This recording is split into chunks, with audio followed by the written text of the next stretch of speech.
पिछले 27 साल से पूरी दिल्ली और खासकर त्रिलोकपुरी विधानसभा अपने आप को बहुत ठगा हुआ महसूस कर रही थी। दिल्ली जल बोर्ड के सीवर के सिस्टम की बात हो, चाहे वो वाटर ट्रीटमेंट प्लांट की बात हो, चाहे एसटीपीज की बात हो, काम इस पिछले 1 साल के अंदर हम लोगों ने किए हैं। दिल्ली में लोग अपने आप को ठगा हुआ महसूस कर रहे थे, लेकिन आज दिल्ली के लिए हम सब लोग खड़े होकर उनके लिए लड़ रहे हैं। दर्शकों, आज ही के दिन 1 साल पहले दिल्ली में भाजपा की सरकार बनी थी, यानी 8 फरवरी को ही 2025 में भाजपा ने भारी मतों से सीटें जीतकर दिल्ली में अपना शासन जमाया था। और आज 1 साल बाद भाजपा इस चीज को सेलिब्रेट करते हुए, इसका उद्घाटन करते हुए आज हम इस वक्त मौजूद हैं त्रिलोकपुरी विधानसभा में, जहां त्रिलोकपुरी से विधायक रविकांत उज्जैनवाल हमारे साथ मौजूद हैं। इनसे बातचीत करेंगे कि क्या पिछले 1 वर्षों में कैसा भाजपा का कार्यकाल रहा और आने वाले 4 वर्षों में क्या कुछ प्लानिंग रहेगी, क्या चीजें रहेंगी और अभी तक कैसा जनता ने क्या रिस्पांस दिया, जनता से क्या कुछ प्रतिक्रिया मिली है, इससे बात करते हैं हम रविकांत उज्जैनवाल से। सबसे पहले सर, आपका बहुत बहुत स्वागत है हमारे चैनल में। जी, बहुत बहुत धन्यवाद। जब आप विधायकी के चुनाव के लिए लड़ रहे थे तब भी हम आपके पास आए थे, आपसे कई सारी चीजों पर बात हुई थी कि आप विधायक बनने के बाद त्रिलोकपुरी में कुछ काम कराएंगे, जैसे पानी की व्यवस्था को लेकर। तो अभी 1 साल के अंतर्गत क्या कुछ काम हुआ है त्रिलोकपुरी विधानसभा में? त्रिलोकपुरी विधानसभा एक आदर्श विधानसभा के रूप में उभर के आ रही है। पिछले 27 साल से पूरी दिल्ली और खासकर त्रिलोकपुरी विधानसभा अपने आप को बहुत ठगा हुआ महसूस कर रही थी, क्योंकि यहाँ पर जो ड्रेनेज के नाम पर जो सिर्फ और सिर्फ कागजों में पिछली सरकारें ड्रेन को खराब करने का काम करती थी, हमने आने के बाद जितनी भी ड्रेनेज की सफाइयाँ, चाहे पीडब्ल्यूडी के नाले की हो, चाहे वो दिल्ली जल बोर्ड के सीवर के सिस्टम की बात हो, चाहे वो वाटर ट्रीटमेंट प्लांट की बात हो, चाहे एसटीपीज की बात हो, चाहे हमारा जो ग्राउंड लेवल पर काम करने की जो योजना है उस पर हो, चाहे वो हमारा पार्कों का डेवलपमेंट हो, चाहे सड़कों की मरम्मत हो, चाहे ईवी बसेस लाने की बात हो, चाहे हमारी नई नई जो एजुकेशन पॉलिसीज है उसको लाने की बात हो, निरंतर ऐसे अभूतपूर्व काम इस पिछले 1 साल के अंदर हम लोगों ने किए हैं। दिल्ली बहुत ज़्यादा मजबूर थी, जो मैंने देखा जब मैं आया तो, और हमारी सरकार जब आई तो दिल्ली की हालत इतनी ख़राब थी कि दिल्ली में लोग अपने आप को ठगा हुआ महसूस कर रहे थे,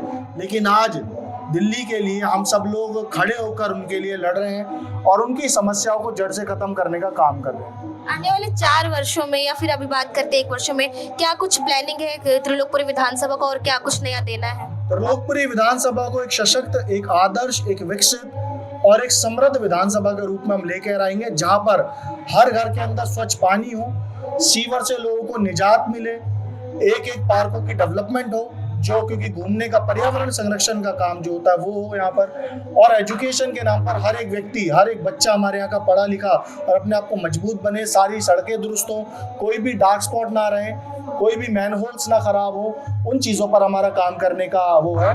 और एक विकसित विधानसभा जो एक यहाँ का एंट्रेंस पॉइंट, एक ब्यूटिफिकेशन त्रिलोकपुरी विधानसभा की मजबूत बनकर आए, उस पर हम लोग काम कर रहे हैं। और हमारा एक नारा है और हम जिस पे काम करते हैं वो सेवा, सुशासन और संकल्प, SSS, ये हमारा सिद्धांत है जिसे हमें काम करने के लिए प्रेरित करता है। बेसिक चीजें जो भी बताई डेवलपमेंट को लेकर, क्या इसके अलावा कुछ खास प्रोजेक्ट है जो त्रिलोकपुरी की जनता को मिलने वाला है आने वाले 4 वर्षों में? त्रिलोकपुरी की जनता 9 ब्लॉक का डॉक्टर साहब भीमराव अंबेडकर जी का एक कॉम्प्लेक्स था, स्पोर्ट्स कॉम्प्लेक्स, बहुत ज़्यादा खराब हालत में है। वो एक तरीके से एक त्रिलोकपुरी विधानसभा का सबसे बड़ा एक स्पोर्ट कॉम्प्लेक्स के रूप में उभर के आएगा। तो मैं उसके लिए एक बड़े पैमाने पर काम कर रहा हूँ और सरकार से निवेदन किया, सरकार ने उसको स्वीकृति भी दी है। उस पर एक बड़े प्रोजेक्ट के हिसाब से हम उस पर काम करेंगे।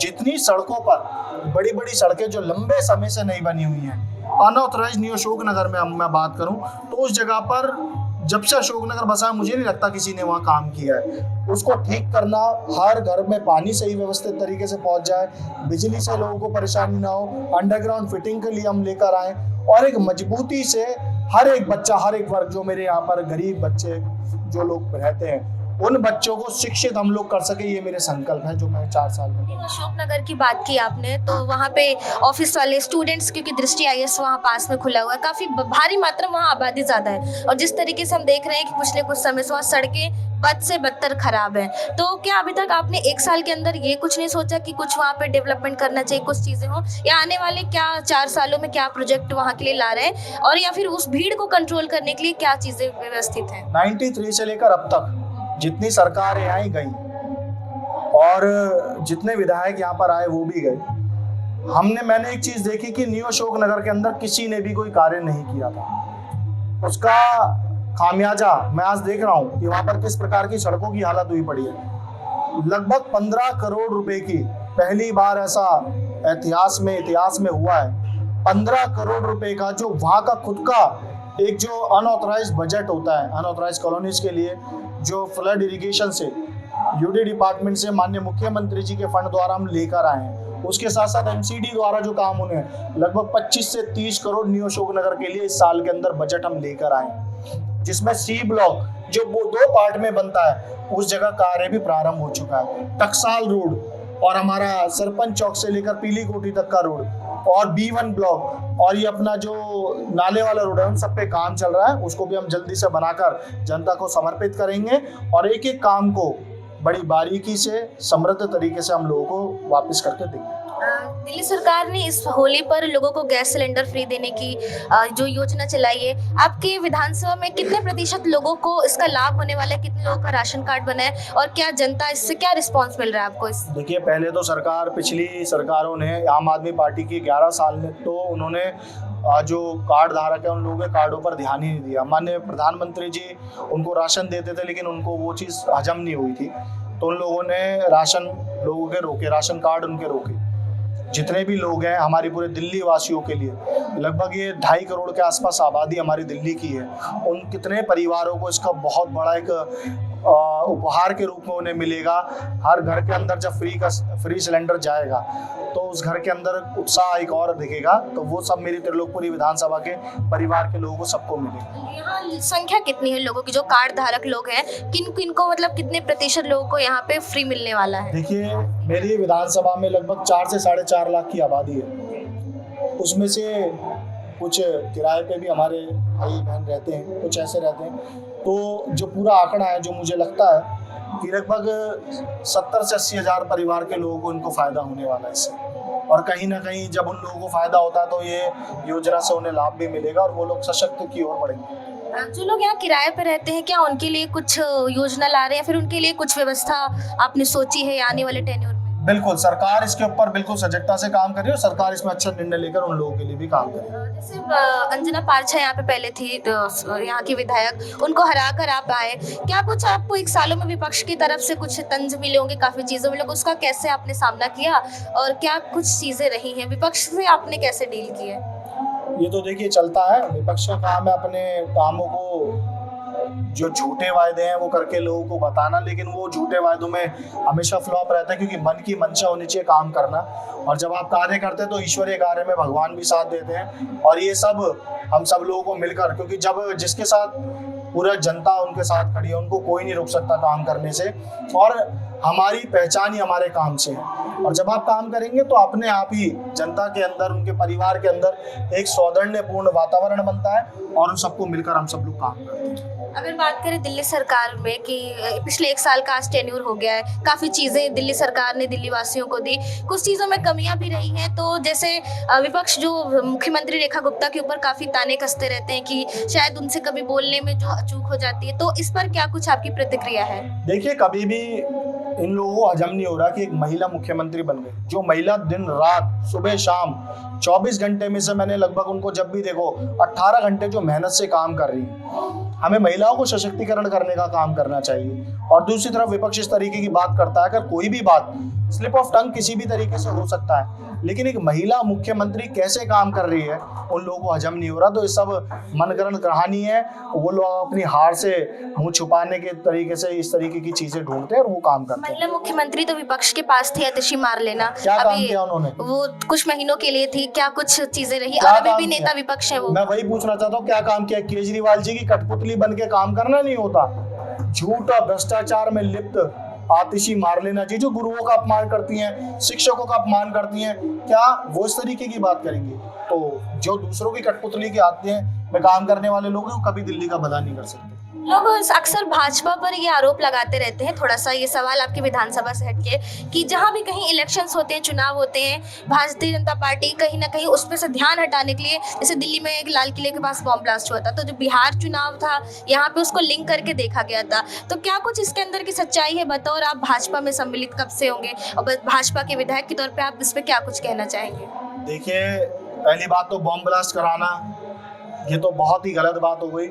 हम देश के साथ कोई कॉम्प्रोमाइज़ नहीं करते हैं, राष्ट्र प्रथम की नीति से हम लोग काम करते हैं। और ये जो आपने बात कही, इस बात का मैं बिल्कुल खंडन करता हूँ। कोई भी सरकार हो इस तरीके की चीज़ें कभी नहीं करती। चुनाव की आपने जो बताया, हमारी चुनावी रणनीति इतनी है क्योंकि माननीय प्रधानमंत्री मोदी जी को लोग इतना स्नेह और प्यार करते हैं, वो लोगों के दिलों में बसते हैं। हम वोट, जैसे ही बताते थे वोट चोरी नहीं, मोदी जी दिल की चोरी करते हैं, लोगों के दिलों में राज करते हैं। जब दिलों में राज इंसान करता है ना, तो अपने आप ही उधर का स्वभाव, उधर के भाव लोगों के प्रति सजग हो जाते हैं। इसीलिए सरकार को चुना जाता है। आज पूरे देश के अंदर, पूरे विश्व की सबसे बड़ी पार्टी भारतीय जनता पार्टी क्यों बनी, उसका कारण है हम लोग हमेशा राष्ट्र प्रथम की नीति से काम करते हैं, उसके बाद संगठन, उसके बाद हम तीसरे पायदान पर हम अपने आप को गिनते हैं। तो ये सब चीजें खंडन करता हूँ इस बात का। और जब ऐसा कोई कांड हुआ, बम ब्लास्ट के लोगों को जवाबदेही कैसे दी हम लोगों ने? ये हमारा काम करने की शैली है, हम देश से कॉम्प्रोमाइज नहीं करने वाले लोग हैं। जैसे कि भारतीय जनता पार्टी की सरकार बहुत सारे राज्यों में है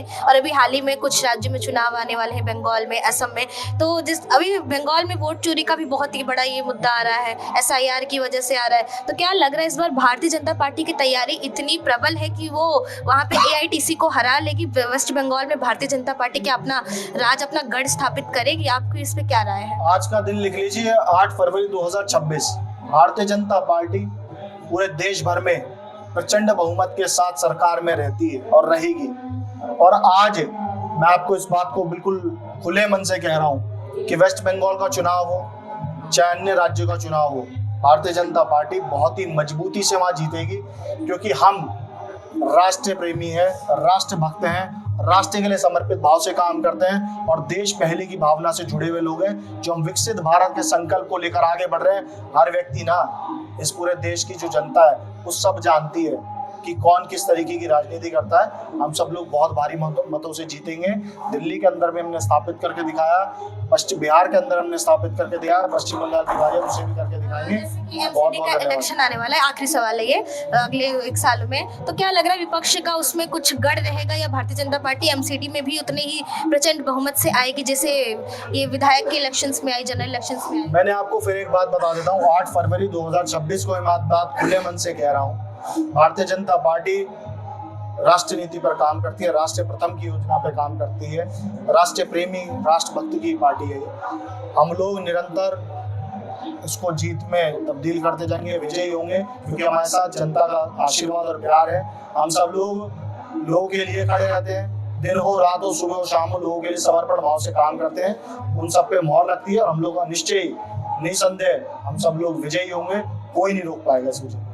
बहुत बहुत धन्यवाद सर। ये थे हमारे साथ त्रिलोकपुरी विधानसभा से विधायक रविकांत उज्जैनवाल। इनसे हमने तमाम मुद्दों पर चर्चा की, चाहे वो त्रिलोकपुरी विधानसभा के आगे विकास को लेकर हो या पिछले 1 वर्षों में किए गए कार्य को लेकर हो या आने वाले चुनाव में जो अलग अलग राज्यों में चुनाव है उसमें भारतीय जनता पार्टी की रणनीति को लेकर हो, उसके गढ़ को लेकर हो। इन्होंने तमाम बातों पर हमसे चर्चा की।